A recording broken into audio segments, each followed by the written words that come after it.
What did Jesus said when he was slapped and beaten, humiliated, and he was called a liar, and he was tortured, and they made him carry his own cross. And then after carrying his own cross, they whipped him even more, put thorns on him, humiliated him by giving him a red cloak, calling him a king of the Jews. And then when they put him on, when they crucified him, and they erected the crucifix, there was even two people on the left and right. One was asking him for refuge. The other one was putting him down. Even when he's dying, there's a person there putting him down. And what did he say? Father, forgive them, for they know not what they do. And that's why Christianity grew to benefit so many people in the world for over 2 millenniums now. Because of this statement Lord Jesus made. Compassion. So if we want to be Christ-like or Buddha-like, if we want to find Buddha or find God, we can start right now by suffering for others, by absorbing for others. How do we start? With the very people we live in that get on our nerves. Quiet, don't fight, don't react back. Don't shout back and say back what we want to say to them. In pujas, in teachings, at home, here, there, don't shout at people. Don't tell them off. Don't say anything that comes from anger. Don't cover it by saying you're being compassionate. Don't say anything from anger again if you want to be a Buddha. Don't say anything from anger. Don't do anything from anger. You want to know spiritual practice? You want to know how to start? I'm telling you right now. Don't say and do anything from anger. It is very hard. It's easier to do some mantras. It's easier to make some offerings. It's easier to do some prostrations. But it's not easy to do something. So stop doing something from anger. Start right there. That's spiritual practice. That's Guru devotion. That's Buddhahood. That's finding God. That's tapping into your real nature. Are these words beautiful? Do they touch you? Let it touch you when you leave this room.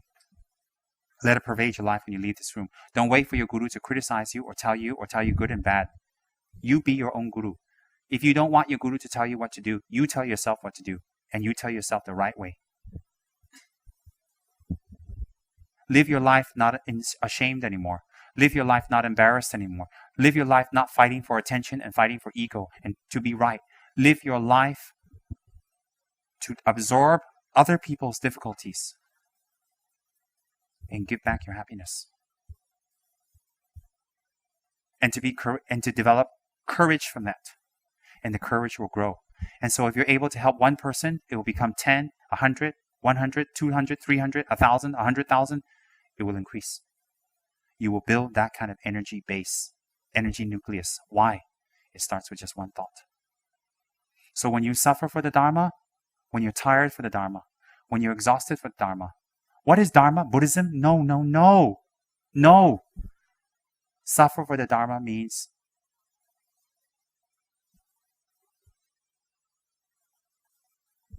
to be happy, to put other people in a state of happiness, and to absorb the difficulties that come along the way. That if they want the better room, you give it to them. That if you have one set of food, you give them half or all. That if you're tired, you push yourself to do something for them because they need it. And to take responsibility. Start now. Right this moment. That's what commitments is all about. That's what keeping Tantra commitments is all about. It is about taking responsibility for ourselves, others, and keeping our Guru devotion. Do you think just because we don't see our Gurus often and we see other Gurus, then we can change instructions? The instructions I received from Saramji was over 20 years ago. I still do the practices I promised him, although I don't see his previous incarnation again. He died. I'm not going to go to another guru and then change my practice around, change this meditation, change that, change this, and then what my guru has already told me and I promised. Why? Because I cannot go back to my guru and say, sorry, I can't do it. Can I be excused? He's dead. But the new guru, I can say, oh, I'm sorry, I can't. I already have a previous practice. I'm not going to switch my practice around because there's a more glamorous guru or glamorous teacher or glamorous center or glamorous whatever. I'm going to stick to what I'm doing because that's what I promised my guru. That's called responsibility and commitment. That's why in my center, in our center in KH, I am very strong in upholding other people's traditions and their practices and what they have received, and I don't switch it around. I enhance it and I add to it. Why? Whose path is more valid? Definitely not mine. Definitely not. Responsibility is important. Keeping our commitments is important. Keeping our samaya is important. Most important, the reason and the result for keeping our samaya, keeping our practice, keeping our commitments is important. The reason is that we can gain the strength and the courage and the merit to take on more from others and give more happiness in return. If we do that, we will achieve great happiness. And the burdens we absorb will become easier and easier. Pretty soon you can take hundreds and hundreds of people's burdens and it'll be of no problem. Why? You've trained your mind. Right now, even taking another person's burden, one person might be difficult. But it's possible. Just as it says in the Lama Chöpa, Buddhas work solely for the welfare of others while infantile beings work solely for themselves. See the virtues of one and the disbenefits of the other. How can we become a Christ or a Buddha if we don't absorb other people's difficulties? How do you absorb? By doing your practice when you find yourself tired. By keeping your commitments when there's distractions. By making yourself study when there's other things that you could do that can just make you relax.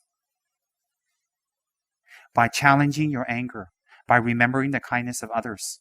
By being responsible. That's how you take on the sufferings of others. Why? By doing that, you will achieve Buddhahood. Before Buddhahood, you will achieve emotional freedom. You will achieve emotional freedom. You will sense peace and happiness. And things will not disturb you at all, I promise. Things will not disturb you.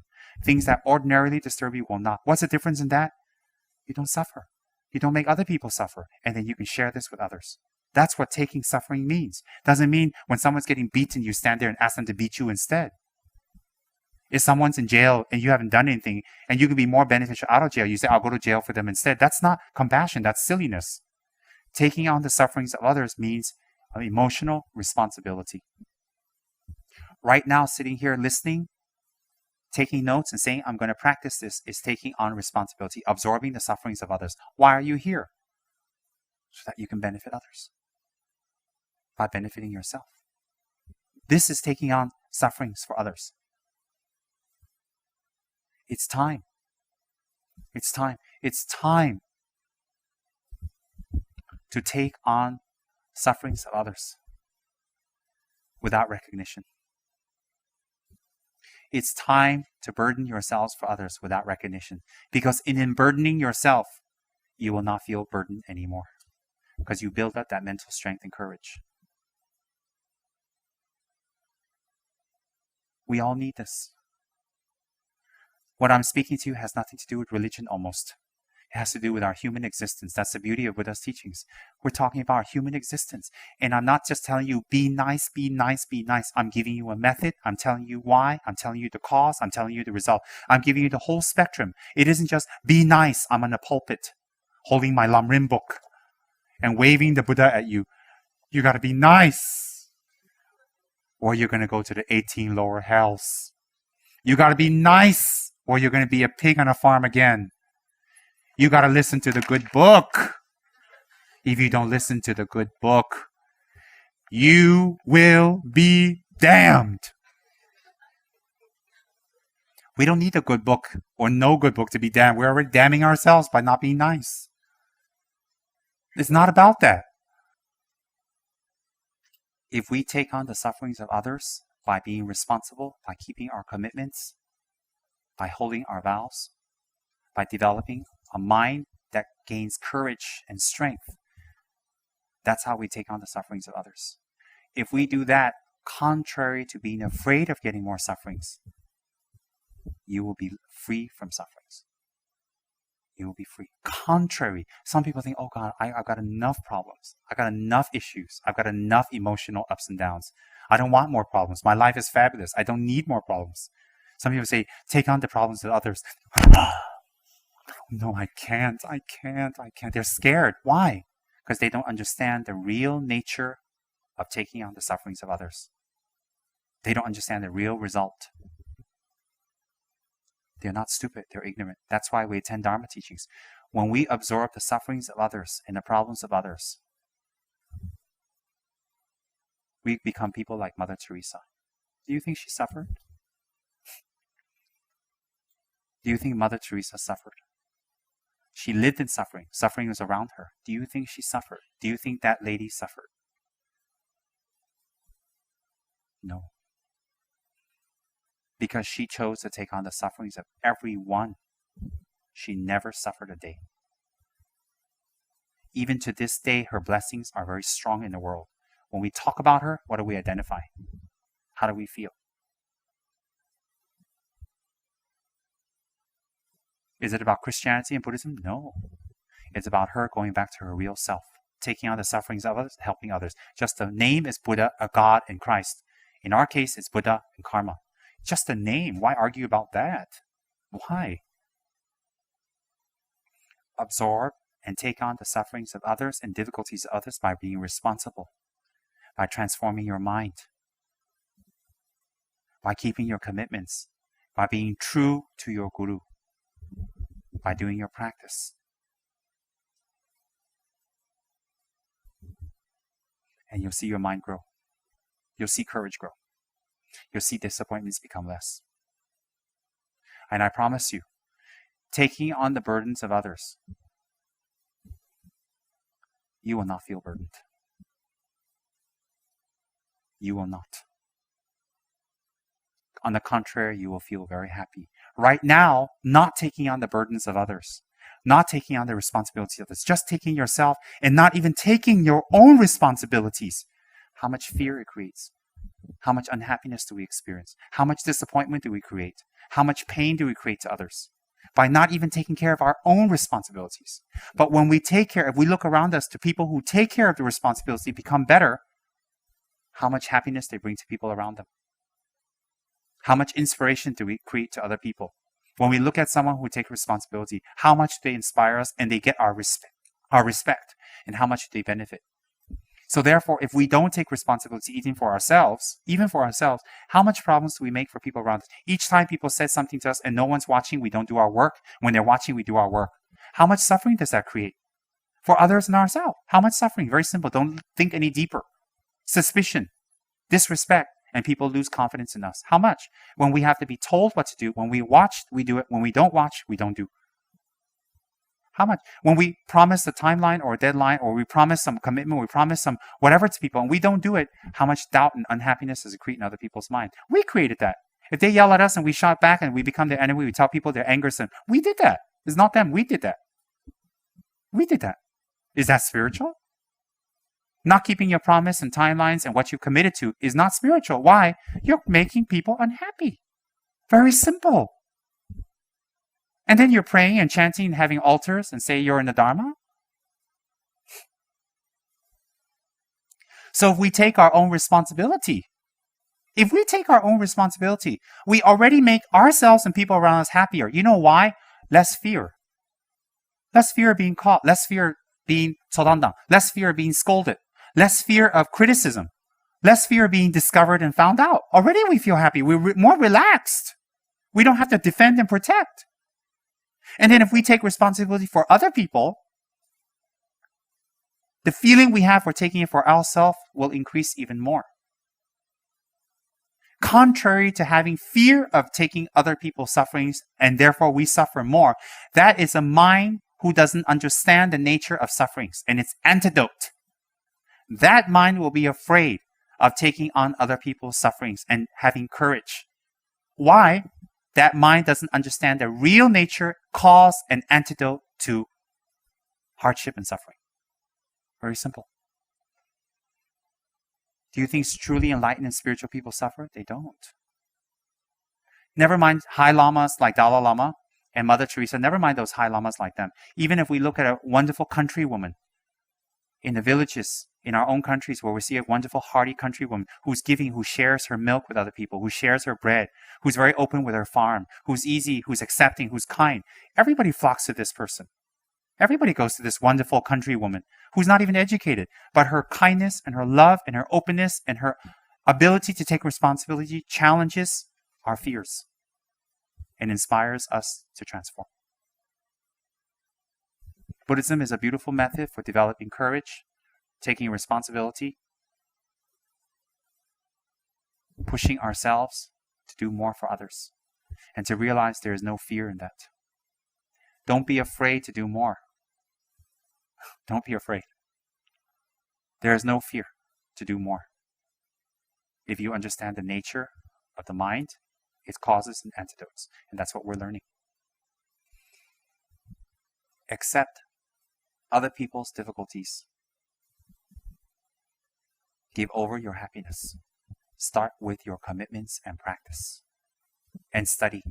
Start with that.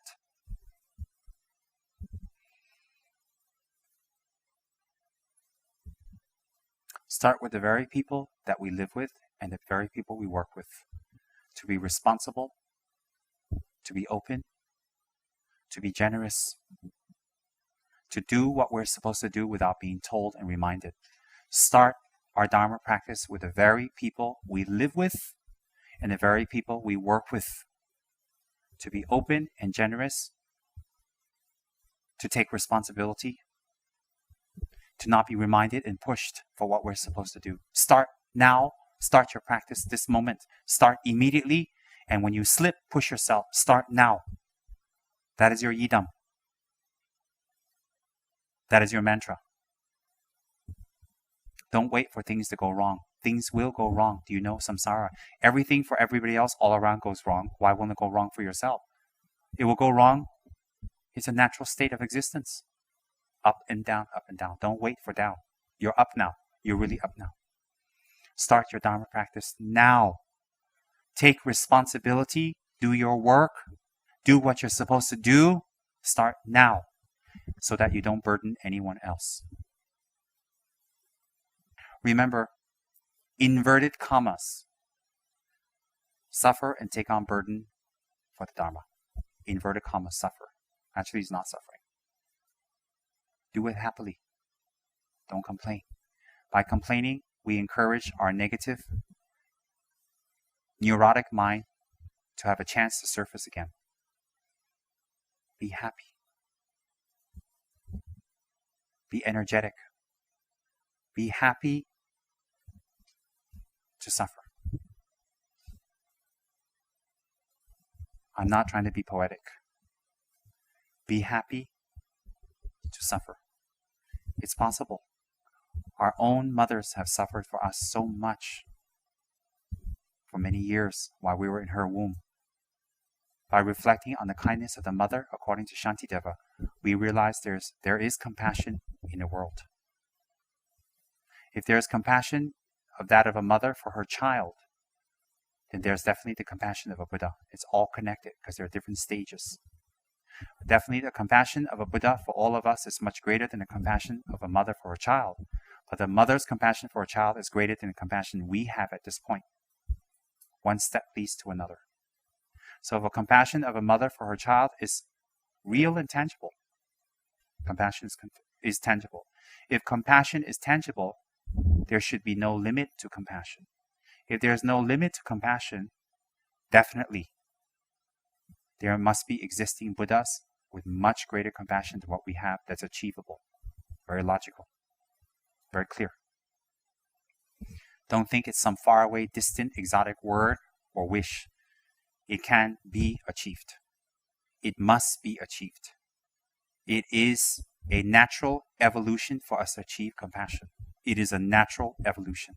Why? We're secure, comfortable, happy, and at peace when we're compassionate. It's very natural. It's very natural to be compassionate. Very natural. And when we engage in the tantric practices that expedite, it's like taking an airplane to a location as opposed to a train, then tantric results will come. Do not think there are people without tantric results. There are people living today, walking and among us today, who definitely have tantric results. Definitely. Be happy to suffer, starting with the people around us and starting with the people we work with. Be happy. Be very happy. You can pick the unhappy suffering or happy suffering. If you're happy suffering, the suffering will change. It will not be suffering anymore. You make a pick. How wonderful it is for us to get together and to have an aspiration to make things better. That's why we're feeling happy. We're not feeling happy because the speaker spoke well. We're feeling happy is because the speaker has reminded us of something that's inside of all of us. And when we tap into it, we feel very happy. That's why we feel happy at this time.